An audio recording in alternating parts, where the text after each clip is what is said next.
یہ سرکار کی سنت ہے، یہ آپ معمول بنائیں، پھر آپ کو کسی عامل اور بابا کے پاس جانے کی ضرورت نہیں پڑے گی۔ آج اکثر آپ سنتے ہیں نا، رات کو ہم اٹھتے ہیں تو صبح گھر میں خون کے دھبوں کے نشان ہیں، گھر میں برکت نہیں ہے، گھر میں جنات ہیں، بے برکتی ہے۔ قرآن کی سورہ فاتحہ میں ہر مرض کی شفا ہے۔ ہم اکثر جب بیمار ہو جاتے ہیں ہم کہتے ہیں مولانا صاحب سے، حضرت صاحب سے، پیر صاحب سے دم کروانا چاہیے۔ بڑی اچھی بات ہے،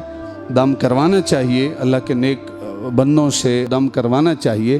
لیکن سب سے بڑا دم آپ کو خود یاد ہے۔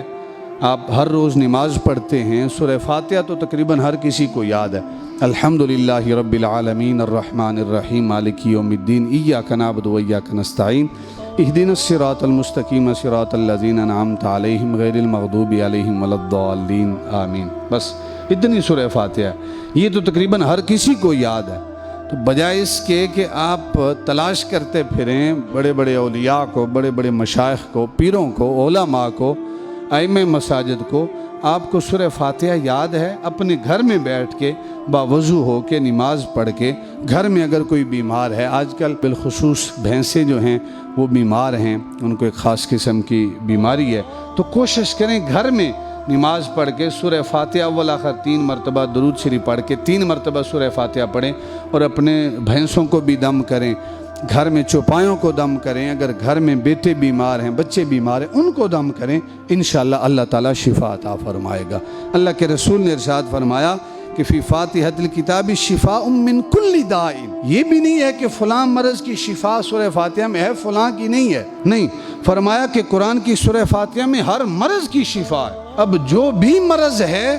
اس کی شفا آپ کے پاس گھر میں موجود ہے، لہذا ذلیل نہ ہوں، باہر نہ جو ہے تلاش کرتے پھریں، خود جو ہے گھر میں نماز پڑھیں۔ مسجد میں نماز پڑھتے ہیں تو فرض نماز پڑھنے کے بعد گھر میں جائیں، باوضو ہیں، اول آخر درود شریف 3 مرتبہ پڑھیں اور 3 مرتبہ سورہ فاتحہ پڑھ کے دم کر دیں۔ اللہ کے نبی نے فرما دیا ہے کہ ہر بیماری کی شفا سورہ فاتحہ میں ہے، انشاءاللہ آپ دم کریں گے تو ہر بیماری کی اللہ رب العزت آپ کو شفا عطا فرما دے گا۔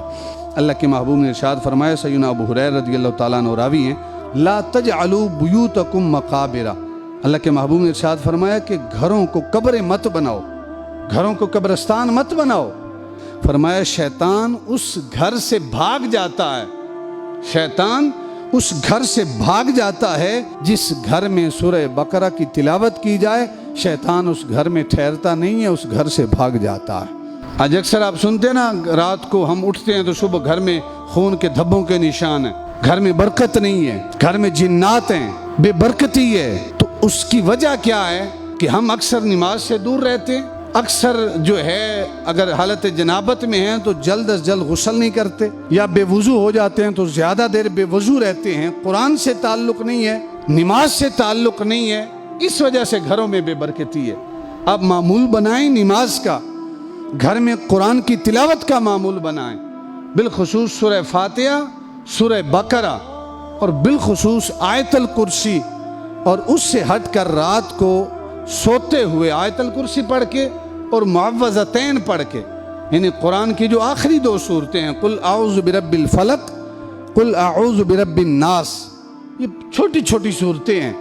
یہ پڑھ کے، یہ اللہ کے نبی کا معمول تھا۔ اور سید عائشہ صدیقہ رضی اللہ تعالیٰ عنہ کی حدیث مبارکہ کہ جب سرکار حیات تھے تو آپ پڑھتے تھے، اور آپ پڑھ کے اپنے ہاتھوں پہ دم کرتے تھے،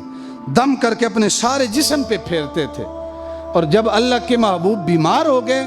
تو پھر میں رات کو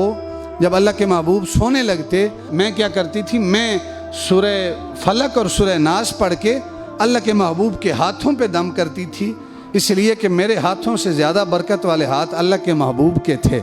تو سرکار کے ہاتھوں پہ دم کر کے پھر وہ دم شدہ ہاتھ جو ہیں وہ سرکار کے سارے جسم پہ میں پھیر دیتی تھی، تاکہ حضور کے مبارک ہاتھ حضور کے جسم پہ پھر جائیں، اس سے برکت حاصل ہوگی۔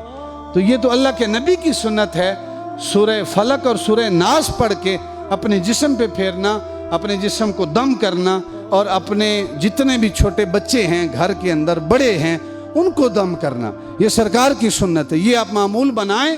پھر آپ کو کسی عامل اور بابا کے پاس جانے کی ضرورت نہیں پڑے گی، اللہ گھر میں اتنی برکتیں عطا فرمائے گا۔ سورہ فاتحہ پڑھیں، سورہ فلق پڑھیں، سورہ ناس پڑھیں، آیت الکرسی پڑھیں،